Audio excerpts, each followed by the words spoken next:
Welcome to the Salmon Runs YouTube. Enjoy the video. In this video, I will explain how to play Skate 3 on Chromebook. Many people think Chromebooks are just for productivity, but they can actually be great for gaming too, especially with the right setup. We'll explore the most effective methods to get your favorite skateboarding game running smoothly.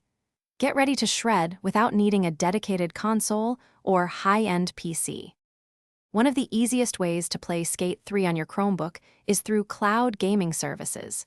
These platforms stream the game directly to your device, meaning your Chromebook doesn't need powerful hardware. You just need a strong, stable internet connection, ideally 25 megabits per second or more, and a compatible controller. This method offers a seamless, high-quality gaming experience with minimal setup.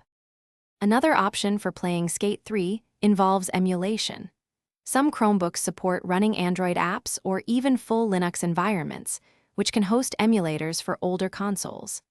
This path requires a bit more technical setup, and your Chromebook's processing power will significantly impact performance. Researching specific emulators and checking your device's compatibility are crucial steps before diving into this method. To get the best Skate 3 experience, regardless of your chosen method, optimize your setup. A wired internet connection can drastically reduce lag, and closing background applications frees up valuable resources. Remember, a smooth game means more fun. Also, for those looking to streamline their daily routine, check the description for a link to some fantastic leak-proof meal prep containers and other great deals. Happy skating! Thanks for watching. Consider subscribing if we helped you.